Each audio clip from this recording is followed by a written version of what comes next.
Breaking news చూస్తున్నాం. తమిళనాడు కాబోయే CM Vijay June 15న కోర్టుకు హాజరు కావాల్సిందేనా?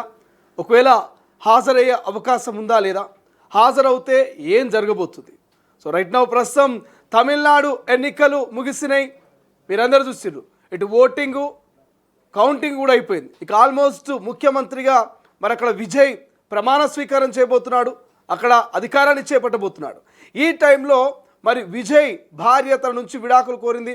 సో విడాకుల నేపథ్యంలో జూన్ 15న భార్యాభర్తలు ఇద్దరు కూడా కోర్టులో హాజరు కావాల్సిన పరిస్థితి ఏర్పడింది.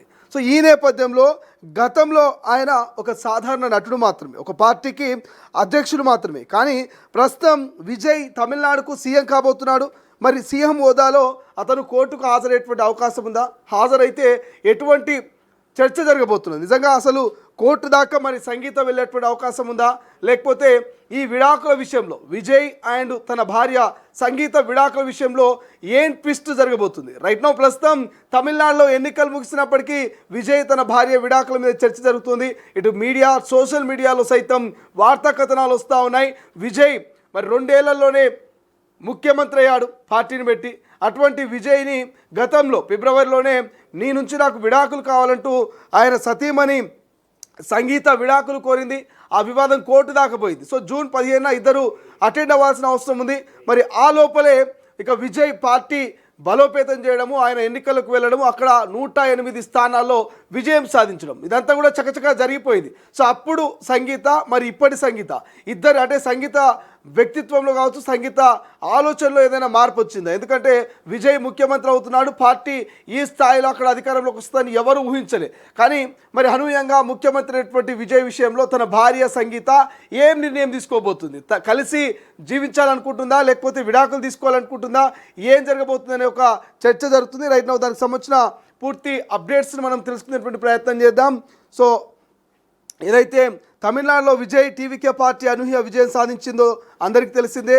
సో రేపో మాపో విజయ్ జోసెఫ్ తమిళనాడుకు ముఖ్యమంత్రి కాబోతున్నారు. ఈ తరుణంలో విజయ్ విడాకుల కేసు మరోసారి తెర మీదకి వచ్చింది. విజయ్ నుంచి ఆయన భార్య సంగీత విడాకులు కోరిన సంగతి తెలిసిందే. ఒక సినీ నటితో విజయ్ రిలేషన్లో ఉన్నాడని, ఇక విజయ్తో కలిసి ఉండలేనని విజయ్ భార్య సంగీత కోర్టును ఆశ్రయించిన సంగతి తెలిసిందే. విజయ్ పొలిటికల్ కెరియర్కు ఈ పరిణామం ఇక చోటు చేస్తుందనే ప్రచారం జరిగింది. సో అయితే విజయ్ వ్యక్తిగత జీవితంలోని వివాదాల్ని తమిళనాడు ఓటర్లు ఏమాత్రం పట్టించుకోలేదు. విజయ్లో ఒక జననాయకన్ను మాత్రమే చూశారు. సో విజయ్ టీవీకే పార్టీని 108 సీట్లతో గెలిపించారు తమిళనాడు ప్రజలు. అయితే ఇక్కడ ట్విస్ట్ ఏంటంటే విజయ్ విడాకుల కేసు ఇంకా ఓ కొలిక్కి రాలేదు. సంగీత ఫిబ్రవరిలో విడాకుల పిటిషన్ దాఖలు చేసింది. ఈ కేసును విచారించినటువంటి చెంగల్పట్టు ఫ్యామిలీ కోర్టు జూన్ 15, 2026న విజయ్ సంగీత తమ ముందు హాజరు కావాలంటూ ఆదేశాలు జారీ చేసింది. అయితే విజయ్ ముఖ్యమంత్రి అవ్వడం ఖాయమన్నటువంటి క్రమంలో ఈ విడాకుల కేసులో వ్యక్తిగతంగా హాజరు నుంచి విజయ్కి కోర్టు మినహాయింపు ఇస్తుందో లేదో అనేటువంటి అంశము చాలా ఆసక్తికరంగా మారింది తమిళనాడులో. ఒకవేళ వ్యక్తిగతంగా తప్పక హాజరు కావాల్సిన పరిస్థితి వస్తే విడాకుల కేసులో కోర్టుకు హాజరైన సీఎం అనే ప్రచారం జోరుగా నడవడం ఖాయమనే ఒక చర్చ జరుగుతుంది. పైగా విజయ్ త్రిషా బంధానికి ఎన్నికల్లో గెలుపుతో జనామోదం కూడా లభించదని టీవీకే పార్టీ భావిస్తుండడం నిజంగా చర్చనీయాంశంగా మారింది. అయితే సంగీత సీఎం భార్య హోదాను కోల్పోయిందని కొందరు నెటిజన్లు అభిప్రాయం వ్యక్తం చేస్తున్నారు. మరికొందరు మాత్రం సంగీత విడాకుల నిర్ణయాన్ని సమర్థించారు. భర్త మరొకరితో సంబంధంలో ఉన్నాడని తెలిసి కూడా హోదా కోసం ఆత్మ గౌరవాన్ని చంపుకొని బతకాల్సిన అవసరం లేదంటూ సంగీతకు కొంతమంది నెటిజన్స్ మద్దతు తెలుపుతున్నారు. అయితే ఇక్కడ విజయ్ పాలిటిక్స్లో సక్సెస్ అయినప్పటికీ ఈ విడాకుల ఎపిసోడ్ మాత్రం విజయ్ పర్సనల్ లైఫ్ చుట్టూ పుకార్లకు కారణమవుతున్న పరిస్థితి ప్రస్తుతం కనిపిస్తుంది. అయితే సంగీత కోరిన భరణం ఇచ్చేందుకు విజయ్ ఇప్పటికే సిద్ధమవ్వగా అందుకే సంగీత సైలెంట్ అయిందని తమిళ మీడియాలో కథనాలు వెలువడుతున్నాయి. త్రిషను ప్రత్యక్ష రాజకీయాల్లోకి తీసుకొస్తే మాత్రం విజయ్ వ్యక్తిగత జీవితం మరోసారి వార్తల్లో నిలవడం ఖాయమని ఒక చర్చ కూడా జరుగుతుంది. కానీ విజయ్ 2 చోట్ల పోటీ చేసి గెలవడంతో ఒక చోట రాజీనామా చేయడం అనివార్యం. తిరుచి ఈస్ట్ అసెంబ్లీ స్థానానికి విజయ్ రాజీనామా చేస్తారనే ప్రచారం జరుగుతుంది. ఈ స్థానం నుంచి ఉప ఎన్నికల్లో త్రిష పోటీ చేయడం ఖాయమని విజయ్ ఇప్పటికే ఈ మేరకు త్రిషకు స్పష్టమైన సంకేతాలు ఇచ్చారని కూడా తమిళ మీడియాలో హాట్గా డిస్కషన్స్ జరుగుతున్నాయి. సో ఈ టైంలో విజయ్ తీసుకునబోయే డెసిషన్ ఎట్లా ఉండబోతుంది, ఆయన తీసుకోబోయే నిర్ణయం ఎట్లా ఉంది? ఎందుకంటే గతంలో అంటే ఆయన ఒక సినీ నటుడు, హీరో అనుకోవచ్చు, లేకపోతే ఒక పార్టీకి అధినేత అనుకోవచ్చు. కానీ ఇప్పుడు అట్లా కాదు. ఎప్పుడైతే తమిళ ప్రజలంతా విజయ్ని నమ్మి అక్కడ 108 స్థానాల్లో ఓట్లేసి గెలిపించారో ఆయన మీద బాధ్యత పెరిగిపోయింది. ఒక రాష్ట్రానికి ప్రథమ పౌరుడు 108 స్థానాల్లో ఆయన నమ్మి ఓట్లేసిరు.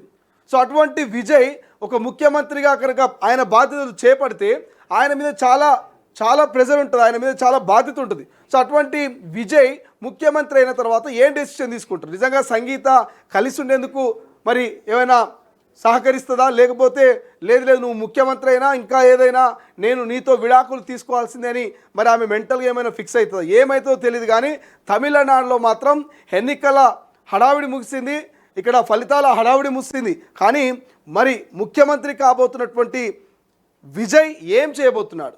త్రిషాతో ఆయనకు సంబంధం ఉన్నటువంటి గతంలో కొన్ని సోషల్ మీడియాలో జరిగిన చర్చలు కావచ్చు, లేకపోతే ఆయన భార్య సంగీత మరి విడాకులు కోరుతూ కోర్టుకు వెళ్ళినటువంటి సందర్భం కావచ్చు, ఇవన్నిటినీ ఈ ఫ్యామిలీ ఇష్యూస్ని ఈ పర్సనల్ మ్యాటర్ని మరి విజయ్ ఎట్లా క్లోజ్ చేస్తాడు? తమిళ ప్రజల్ని బాగానే కన్వే చేసిండు, తమిళ ప్రజల మన్ననాలు పొందిండు, తమిళ ప్రజల ఆశీస్సులతో ముఖ్యమంత్రి అయ్యిండు. కానీ ఇంతమంది ఆశీస్సులు పొంది ఇంతమందిని మరి కన్వే చేయగలిగినటువంటి విజయ్, ఇంతమందిని వాళ్ళ మనసును మార్చి తనకు ఓటు బ్యాంక్గా మార్చుకున్నటువంటి విజయ్ తన భార్య మనసును మారుస్తాడా? తన భార్య మరి విజయ్ ముఖ్యమంత్రి అయ్యింది కాబట్టి మరి సైలెంట్గా ఉందాం, ఇక ఆయనతో అలాగే కలిసి జీవితాన్ని కొనసాగిద్దాం అనుకుంటుందా? లేకపోతే ముఖ్యమంత్రి అయినా పర్లేదు, నాకు ఆయనతో తెగదెంపులు కావాల్సిందే, విడాకులు కావాల్సిందే, నాకు ఇవ్వాల్సిన భరణం నాకు ఇవ్వాల్సిందే అని మరి సంగీత మొండి పట్టుబట్టి జూన్ మరి ఏదైతే 15వ తారీఖున కోర్టుకు హాజరయ్యేటువంటి అవకాశం ఉంది. ఎందుకంటే మీ అందరికీ తెలుసు, కోర్టు వాళ్ళకు ఒక నోటీసు జారీ చేసింది, ఆదేశాలని జారీ చేసింది. ఏమని చెప్తుంది? ప్రధానంగా జూన్ 15న మీరిద్దరూ హాజరు కావాల్సిందే, కౌన్సిలింగ్లో మీరు ఉండాల్సిందని చెప్పినటువంటి పరిస్థితి. సో ఆలోపు జూన్ అంటే ఇప్పటికి మనకి ఏప్రిల్, సో ఏప్రిల్కి సంబంధించి మే నడుస్తూ ఉంది. మే అంటే జూన్ 1 మంత్ మాత్రమే ఉంది. ఈ 1 మంత్లో విజయ్ ఖచ్చితంగా ప్రమాణ స్వీకారం చేస్తాడు, ముఖ్యమంత్రి అవుతాడు. సో ఒకవేళ ముఖ్యమంత్రి అయినాక ముఖ్యమంత్రి హోదాలో పోవడానికి అక్కడ అవకాశం ఉందా లేదా, లేదంటే మరి ఈ కౌన్సిలింగ్కి ఏమైనా మినహాయింపు ఇస్తారా? మరి ఒకవేళ విజయ్ కనుక ముఖ్యమంత్రి అయితే సంగీత విషయంలో ఏం డెసిషన్ తీసుకుంటాడు? ఫ్యామిలీ ఇష్యూస్ని మరి రోడ్డు మీద తీసుకొచ్చేటువంటి అవకాశం ఉందా, లేకపోతే ముఖ్యమంత్రి అయింది కాబట్టి ఫ్యామిలీ ఇష్యూని పర్సనల్గా డీల్ చేసి మరి ఎక్కడికక్కడ సెటిల్మెంట్ చేస్తారు? అసలు త్రిషా పరిస్థితి ఏందని ఒక చర్చ కూడా జరుగుతుంది. సో ఇక్కడ త్రిషాని మనం అంటే పొలిటికల్గా ఆయన ఎంట్రీ ఇవ్వాలనుకుంటున్నాడు, పొలిటికల్గా ఆమెను కొంత ఎక్స్పోజ్ చేయాలనుకుంటున్నది ఒక చర్చ తమిళనాడులో జరుగుతుంది. ఆయన 2 చోట్ల గెలిస్తే ఒక చోట రాజీనామా చేసి అక్కడ నుంచి త్రిషాను బరిలోకి దించి ఆమెను గెలిపించి క్యాబినెట్లోకి తీసుకోవాలనేది అక్కడ విజయ్ మాస్టర్ ప్లాన్ ఒక చర్చ కూడా జరుగుతుంది. ఇందులో వాస్తవం అవాస్తవం అనేది ఇంకా తేలియాల్సి ఉంది, అఫీషియల్గా విజయ్ ప్రకటించాల్సిన పరిస్థితి ఉంది. కానీ ఇప్పటికైతే తమిళ మీడియా సోషల్ మీడియాలో విజయ్ అభిమానులు మాత్రం త్రిషాను ఖచ్చితంగా ఏదో రకంగా ఆమెకు ఒక బాధ్యతను అప్పచెప్పాలి, మంత్రి పదవి తీసుకోవాలి, ఆమెకు మంత్రివర్గంలోకి తీసుకోవాలి, ఆమెకు మంత్రి పదవి ఇవ్వాలి, ఆమెను విజయ్ని చాలా నమ్ముకున్నటువంటి త్రిషను ఖచ్చితంగా మరి ఏదో ఒక పదవి ఇచ్చి ఖచ్చితంగా ఆదరించాల్సిన అవసరం ఉందని ఒక చర్చ కూడా ఇటు సోషల్ మీడియాలో జరుగుతుంది. సో ఈ టైంలో ఓవైపు భార్య, మరోవైపు ముఖ్యమంత్రి పదవి, ఇంకోవైపు మరి త్రిష, ఈ మూడు ఎట్లా బ్యాలెన్స్ చేస్తాడు విజయ్ అనేదే ఇప్పుడు ఒక క్వశ్చన్ మార్క్గా మారింది. కాబట్టి సో చూద్దాం, సంగీత భరణంతో మరి సరిది పెట్టుకుంటుందా, లేకపోతే సంగీత ముఖ్యమంత్రి విజయ్ అయింది కాబట్టి మరి విజయ్తో కలిసి కాపురం చేయాలనుకుంటుందా? అసలు త్రిష పరిస్థితి ఏంటి? త్రిష పోటీ చేయబోతుందా, లేకపోతే రాజకీయాలకు దూరంగా ఉండి సైలెంట్గా ఉండబోతుందా? గతంలో త్రిష నేను ముఖ్యమంత్రి అవుతానంటూ చేసిన కామెంట్, ఆ వీడియో సైతం సోషల్ మీడియాలో వైరల్ అవుతుంది. లేకపోతే ఎవరు ఊహించని రీతిలో మరి ముఖ్యమంత్రిగా త్రిషానే ఉండేటువంటి అవకాశం ఉంది. ఎందుకంటే గతంలో మనం చూసినాం, జయలలిత లాంటి వాళ్ళు మరి తమిళనాడు నటీలు ముఖ్యమంత్రిగా అక్కడ పరిపాలించినటువంటి సందర్భాన్ని చూస్తున్నాం. సో త్రిష మరి ఏమైనా ముఖ్యమంత్రి కాబోతుంది? అసలు ఏం జరగబోతుంది ఈ తమిళనాడు రాజకీయాలు అనేది ఒక కొద్ది రోజులు మాత్రం వెయిట్ చేయాల్సిన అవసరం అయితే ప్రస్తుతం మనకు కనిపిస్తుంది.